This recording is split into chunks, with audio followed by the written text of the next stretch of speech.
Fakultas Ekonomi, jurusan Manajemen.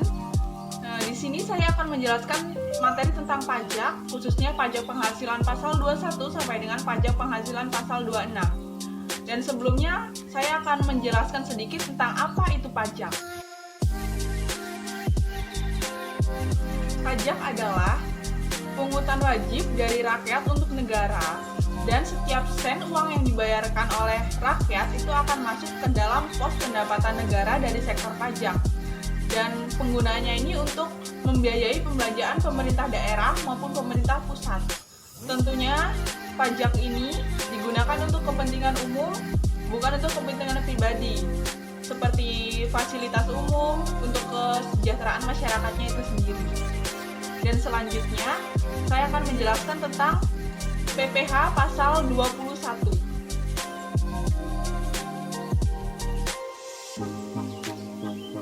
Pajak penghasilan pasal 21 adalah pajak penghasilan yang berupa gaji, upah, honorarium, tunjangan, dan pembayaran lain dalam bentuk apapun yang berhubungan dengan pekerjaan, jasa, dan kegiatan yang dilakukan oleh subjek pajak dalam negeri itu sendiri.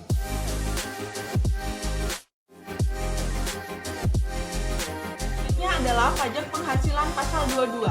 PPh pasal 22 adalah bentuk pemotongan atau pemungutan pajak yang dilakukan oleh satu pihak terhadap wajib pajak yang berkaitan dengan perdagangan barang. Dan karena itulah, pajak penghasilan pasal 22 ini dapat dikenakan pada saat pembelian maupun penjualan barang tersebut.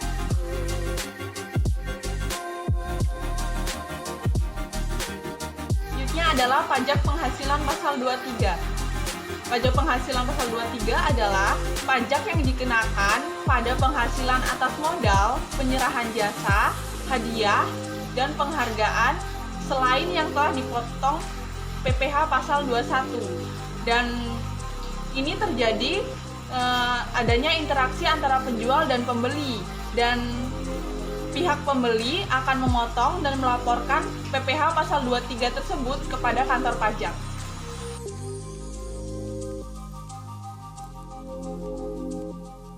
Adalah PPh pasal 24, yaitu peraturan yang mengatur hak wajib pajak untuk memanfaatkan kredit pajak mereka di luar negeri dan untuk meminimalisir pajak terhutang yang mereka miliki di Indonesia, dan pemanfaatan kredit pajak di luar negeri ini supaya wajib pajak tersebut tidak terkena pajak ganda nantinya.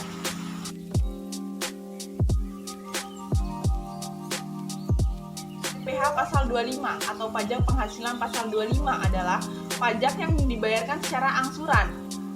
Tujuannya untuk meringankan beban wajib pajak, dan mengingat pajak terhutang ini harus dilunasi dalam waktu 1 tahun, dan pembayaran pajak tersebut harus dilakukan sendiri, melainkan tidak boleh diwakilkan.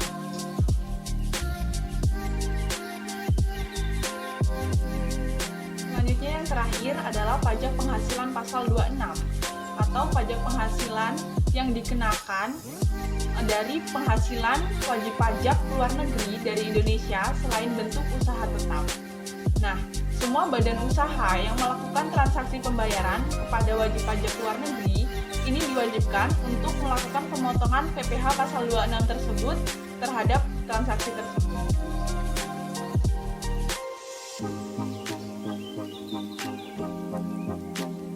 Sekian yang dapat saya sampaikan mengenai materi pajak penghasilan pasal 21 sampai dengan pasal 26.